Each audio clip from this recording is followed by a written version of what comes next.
Russia-Ukraine live. Britons sentenced to death after trial in Russian-occupied Ukraine. The Russia-Ukraine war has entered day 106, leaving 12.8 million people displaced in Ukraine. As Russia continued to pound pockets of East Ukraine, Poland's president will undertake a journey across Europe to convince EU countries to support Ukraine's membership bid. Meanwhile, noting the looming global food crisis, Russian FM Sergei Lavrov agreed to ensure the safe exit of ships from Ukrainian ports.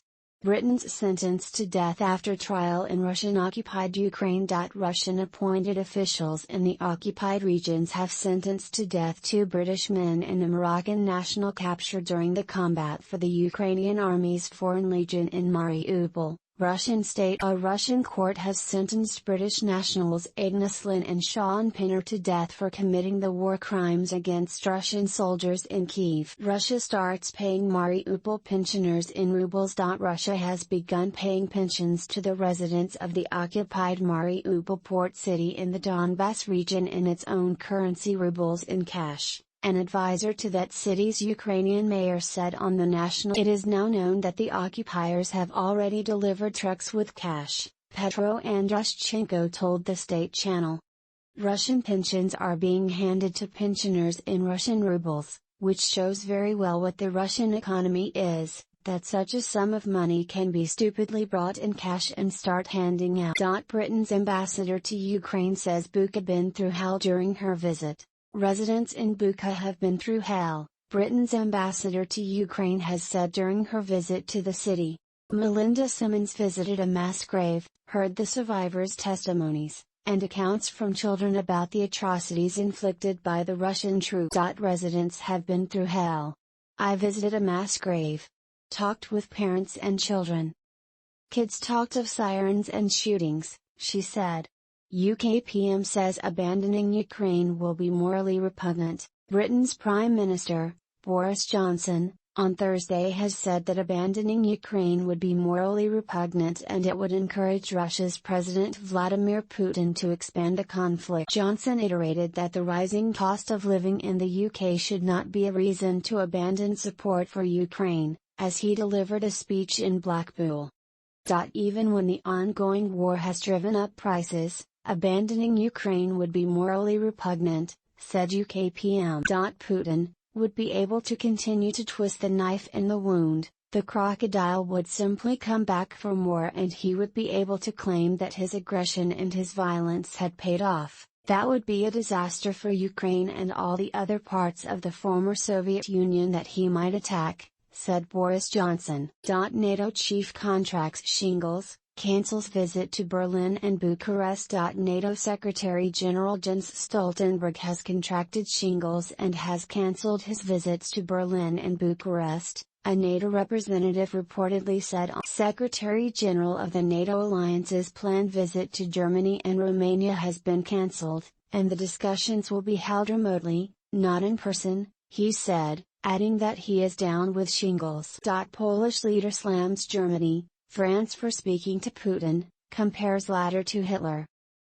Polish President Andrzej Duda on Thursday slammed Germany and France for making phone calls to Russian President Vladimir Putin and compared maintaining direct line with Putin to Adolf Hitler during World War. In an interview published in Thursday's edition of German newspaper Bild, Duda questioned Chancellor Olaf Scholz and President Emmanuel Macron for speaking with Putin. He condemned Macron for making remarks that EU must prevent Moscow from being humiliated. Did anyone speak like this with Adolf Hitler during World War II? Duda said, did anyone say that Adolf Hitler must save face? That we should proceed in such a way that it is not humiliating for Adolf Hitler? I have not heard such voices. Battle in Severodonetsk will decide fate of Donbas, says Zelensky. Ukraine's president, Volodymyr Zelensky, in a video message has said that the battle in the eastern city of Severodonetsk will decide the fate of Donbas. He called the fighting in the region as the most difficult phase since Russia's invasion on February 24. Severodonetsk remains the epicenter of the confrontation in Donbas, Zelensky said in a late-night address.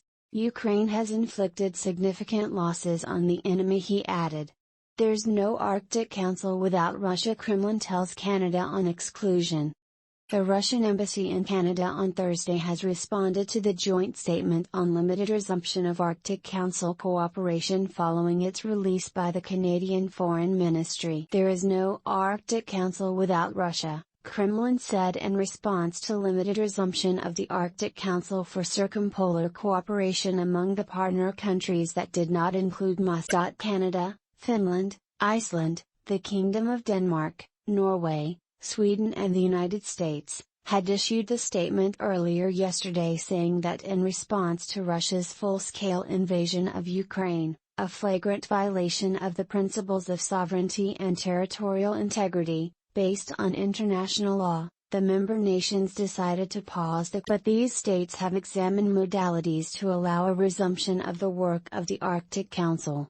We remain convinced of the enduring value of the Arctic Council for circumpolar cooperation and reiterate our support for this forum and its important work, Arctic Council member countries said in a joint. We intend to implement a limited resumption of our work in the Arctic Council on projects that do not involve the participation of the Russian Federation. Russia begins integration of Kherson into its own territory. Russia has started the integration of Ukraine's Kherson region into its own territory, the Russian-appointed leader of the region Vladimir Saldo claimed on Telegram. We are sure that Russia is with us, and we are with Russia forever. Integration has begun and will continue intensively, said Vladimir Saldo via Telegram. Polish self-propelled howitzers crabs ready to attack Russian troops, Ukraine mod. Minister of Defense of Ukraine Alexei Reznikov on Thursday said at a defense briefing that the Ukrainian armed forces are ready to attack the Russian troops with the Polish self-propelled howitzers Krab 155mm caliber on frontline. Warsaw has provided more than 150 plus 155mm artillery platforms to the Ukraine that have been delivered to the Ukraine's military already. Stockpile of shells of Polish howitzers Krab's caliber is already 10% more than the stockpiles of large caliber shells of the Soviet type, Reznikov notified. I am glad to announce that the Polish Krab ACS is ready to carry out combat missions at the front. After the M777 and FH-70 guns, the Caesar and M109A3 are the fifth type of 155mm artillery we have managed to attract. No agreement done with Turkey on Ukrainian grain exports, says Kremlin.